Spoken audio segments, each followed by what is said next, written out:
안녕하세요. 서초동 법무사 김철증입니다. 오늘은 판결에 의한 등기에 대해서 가르쳐 드리겠습니다. 제가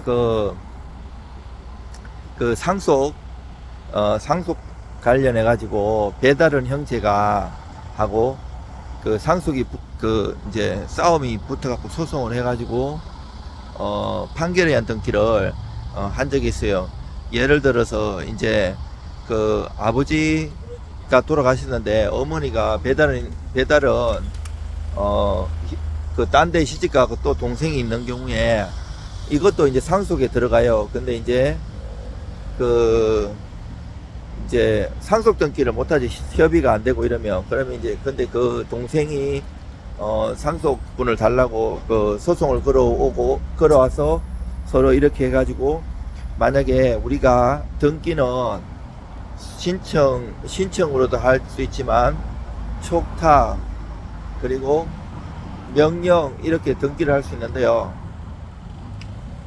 촉탁이한 등기 대표적인 게, 우리가 이제 경매로 낙찰 받으면 일주일 동안 매각 허가 결정 기회를 주고, 그 다음 확정되고 일주일 동안, 그럼 14일 지났잖아요.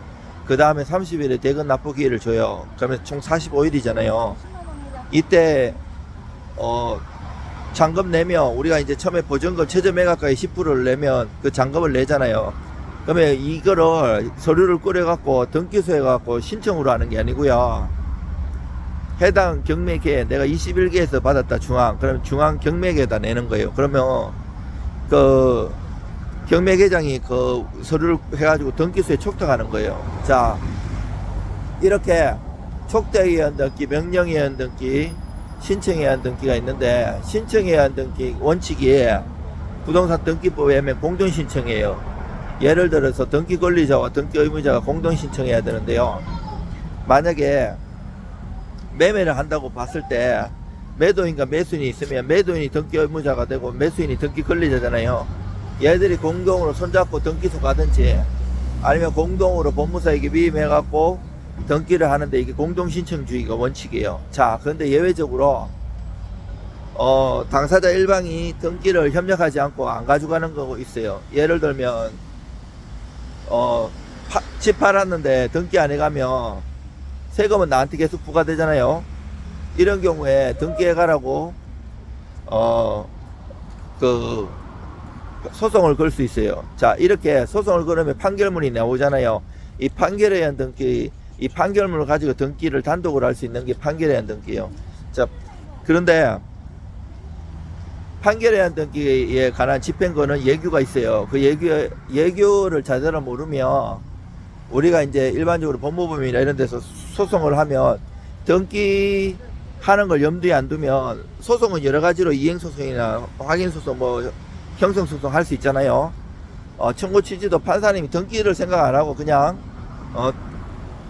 청구 취지를 구한 대로 판결을 때리기 때문에 등기가 안 되는 경우가 되게 많아요. 그럼 새로 간단한 거는 경쟁되면 경쟁할 수 있는데, 대부분 안 되면 소송 새로 받아야 돼요. 자, 이렇게 판결 받아서 단독으로 신청하는 게 판결에 의한 등기인데, 이 얘기에 어떻게 되어 있는가 하면 이행 판결이어야 돼. 이행 소송. 소송에는 이행 소송, 형성 소송, 확인 소송이 있는데, 그 중에 이행 소송, 뭐를 이행하라, 등기를 이행하라, 돈을 주라, 이런 게 다 이행 소송인데, 예외적으로 형성 판결 되는 게 공유물 분할 판결이나 상속재산 심판 소송, 협의 분할 강제로 명한 소송 판결이 형성 판결 되는 게 있어요. 나는 그런 거 다 해봤어요. 그러면 이게 그리고 또 확정 판결해야 돼요. 그러면 확정 증명을 내야 돼요. 그리고 집행문을 원칙적으로 안 내는데 내는 경우도 있고, 동시행 관련해 갖고 여러 가지 내기도 하고 안 내는 경우도 있고, 그 이행 판결과처럼 잡아주는 경우 하위 공고 결정 이런 것들도 있어요. 그리고 등기 원인하고 연을 익히지 않은 게 복잡해요. 예규도 복잡하게 되어 있지만, 실질적으로 내가 만약에 판결 받아가지고 이렇게 쓰려고 그러면 이게 그 사안인지 헷갈려고 실무에서 보정도 많이 나와요. 그리고 등기관님들 중에서도 헷갈려 하시는 분도 많고, 법무사 변호사들도 헷갈리는 경우가 많아요. 그래서 이거는 잘 써야 돼요. 보통 판결 그거 물건 소재지가 서울에 있으면 뭐 다시 오면 되는데 지방 같은 데가 많아요. 지방에 땅, 산 이런 거.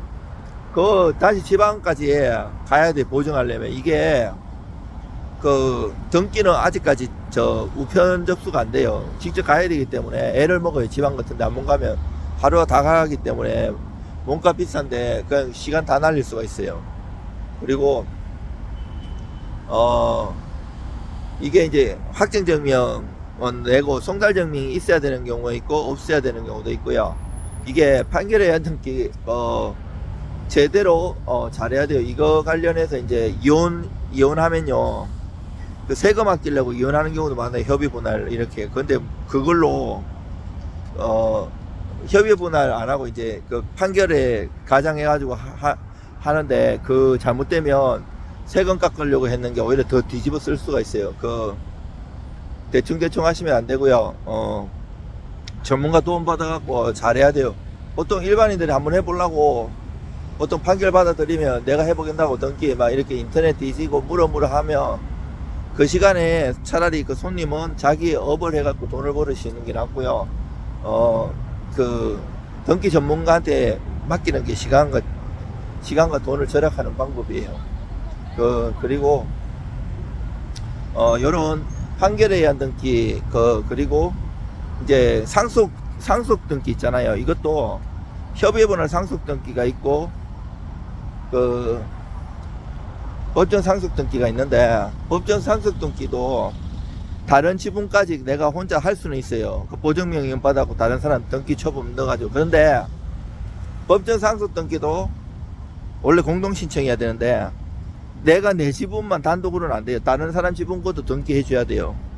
그리고 아까 말한 그 판결에 의한 등기도 마찬가지로 내가 얼마 지분을 이전하러 판결을 받았어도 다른 사람까지 같이 들어가야지. 내 지분에 관련해서만 이렇게 조그만하게 등기해주고 얘는 등기해주지 마라, 이건 안 돼요. 그래서 그 형제 간에 분쟁이 발생한 것도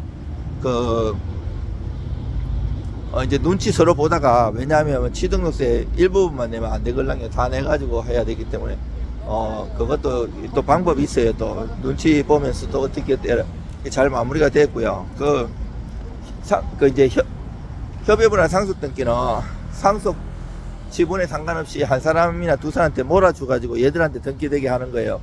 협의서도 잘 써야 되고 각 인감증명서하고 인감도장 잘 필요하고요.